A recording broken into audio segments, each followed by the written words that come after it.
See, I'm behind the scenes here. I'm just letting my mom do it. I'll throw her the pen and she'll go to work. Okay, we'll throw glitter your direction. You can join in that way.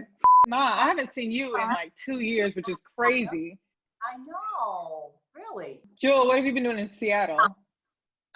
Seattle's been pretty nice. I'm lucky to have a nice balcony, so I'm able to go outside and get some vitamin D and stuff like that. I've been trying to stay in shape as much as possible, riding my bike, lifting, just trying to stay active. But for most WNBA players, it's kind of normal in a sense because we're so isolated when we go overseas. So this is kind of our routine when we're overseas, and now we're just back in the States kind of doing it. So I don't feel too, out of place in a sense, but it's definitely, something that we all have to kind of get used to. I guess for either of you, what's been the hardest part of this now? Is it the anticipation of the season or family? Like what's been the hardest part? For me, the hardest part is not being able to travel, and I travel a lot. So I'm having to get acclimated and being inside and not being sociable. I'm a very sociable person, so. You are. It's hard for me to be home, not traveling and being in Seattle, waiting for the games. And, I'm sure all the parents are like, we want to see our kids play. For us, it's being around teammates, being around friends. I'm really close to my friends from back home, so not being able to be around them, hanging out, bonfires, stuff like that, and obviously being with my team, it's Seattle, we're pretty close, and so not being around your teammates in the locker room, things like that, you kind of miss those things. Now, I think we need to dive into how you've just become an author all of a sudden, right? Tell us about your book, what it entails, what it's all about, and give us the rundown. When it came to my child, I started working. When you're working with your kid, you tend to know, and it was the blessing I had is that I was an educator. So I was able to detect that there was something wrong. So taking a little longer to read a book, the writing pattern, transitioning some numbers, I knew that that was something. And then she was struggling at 4th grade. I noticed she was struggling. So by the time she got to middle school, we were able to say, wait, let's go and get this checked. And so that I was able to discover that she did have a disability, and we found out it was dyslexia. So I wrote about it. And I wanted to write a book that all children could read. So read short stories so that they can feel comfortable and they're not reading something boring. I tried to make it exciting, interesting.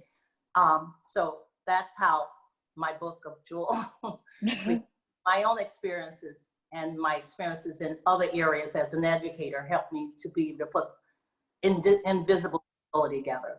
Now, Jewell, you've been really open about your dyslexia, and what made you, jump through that hurdle to just make it public? How does this book cater to those needs?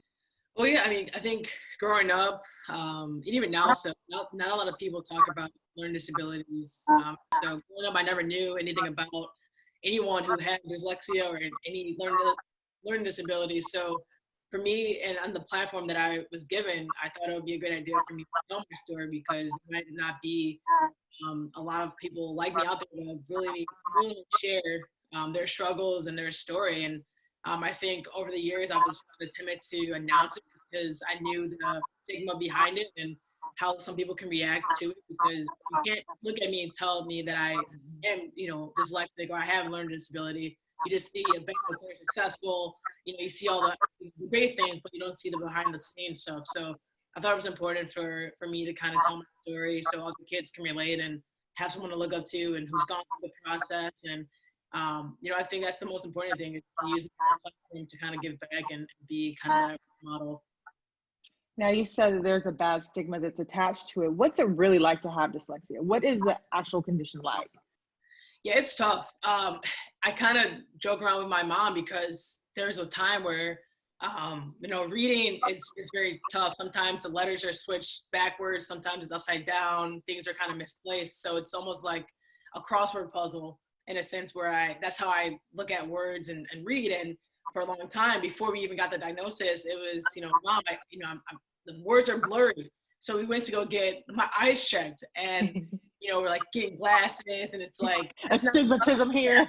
It's like that. We didn't know, because we talked to the teachers at my school, like, no, she's fine, whatever. She's just not lazy. Maybe go get her glasses. So we got glasses, but it's like, no, that's just how my brain is. And then once we figured out that was dyslexic, it was like, oh my gosh, it makes so much sense because I could see perfect. Like I passed all the eye tests and everything. It's 20/20 vision, but things are just, unclear. And so that's literally how, reading is for me.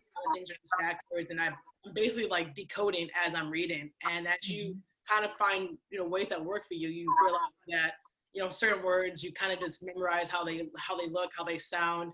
And, I was really blessed to have really high comprehension skills, and my memory is really good. So that's kind of helped me learn how to spell and learn really vocabulary in general. So that's kind of the payoff of some things that, are really high, and some things that I struggle with is that my comprehension skills really helped me be a really good reader.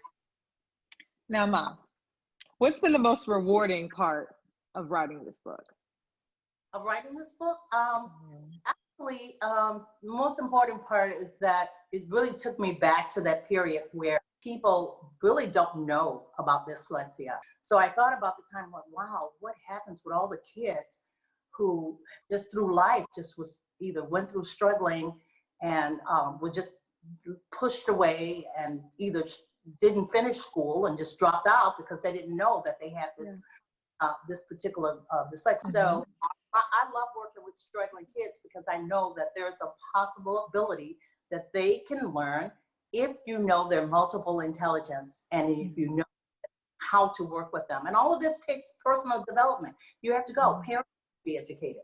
Had I not been an educator, I might not have been able to catch it. And so that's why parents need to be educated. And I was thinking, writing this book brings me closer to my daughter and have me know, thank God that I was able to detect this, and so that she can have a measure of success in high school, a measure of success in college, so that you can get the accommodations that you're successful. That is, all of that was part of what I was thinking as I'm writing. But this is going to be a series of books. This is just the one. Yeah, this is a short story. Okay. Yeah. It's no secret that we see you guys at games and you're over there with your posters. But Jewell, she's so proud of you always. What are you most proud of your mom for? Well, I think if you would have known her about 5-10 years ago, she knew nothing about the game of basketball. Absolutely nothing. Didn't understand the rules, players, and that just wasn't something she really invested her time in. And I think literally the day I got drafted, she learned the WNBA. She learned the rules. She learned the coaches, players, and she really invested her time to really make sure she understood where I was going, what the league meant, and how it started. So now there's times where she's texting me about scouting reports. I'm like, what? How do you know these players? Like, she knows like the background, where they went to school, their family. And it's really cool to see her growth and knowing the knowledge of the game, but also being a big supporter and being an advocate for the women's game. What was it like when you found out she was literally a viral sensation the other year? It's crazy, but if you grew up in our household, you kind of knew eventually if someone knew how my mom was on a daily basis, they would gravitate towards it. She brings in good energy all the time, and this is her normally. This is not her acting. This is not her put on her show. Like, she's constant in entertainment, and so it's funny that like the world is now seeing her in this light, where it's like, this is my mom. At 7 a.m. in the morning, we're trying to go to school. She's dancing. I'm trying to brush my teeth. It's just like, this is normal, For us, it's just like, oh my gosh, like, are you guys sure you want her in the camera? Because she could, once you give her the mic, she's not giving it back. So like, she belongs in front of the camera. So it's like, all right, if you want to just take over, you might have to give her, turn the mic down to kind of get her off. But yeah, no, this is her. This is her natural state. So it's funny that everyone's kind of just now seeing it. Mama Gwen, walk me through your first game a WNBA game that you witnessed for Jewell. The first WNBA game. Wow. Probably when I went to Seattle the first time. Yeah. Because they go to Seattle every summer and just stay for the whole summer in the games. So it might have been a Seattle game where they played. I'm not sure which team, but you better know I was sitting right on the floor, had my sign. I know most of all the players. I love all of them. Usually I always know where she is by either glitter on the court or her bright, pink nails. I get a glimpse. I'm like, there she is. You kind of always like, I know where she is exactly. But when she brought the sign, I was like, oh my gosh. And right where she sits in Seattle is right where we come out. So it's the first thing I see. And I was just like, of course, why would she not be here? Why would she not be on this court? Almost on the layup lines with us holding this sign. So that's usually when I first see it, I'm just like, you know what? what am I gonna tell her? Like, don't do it.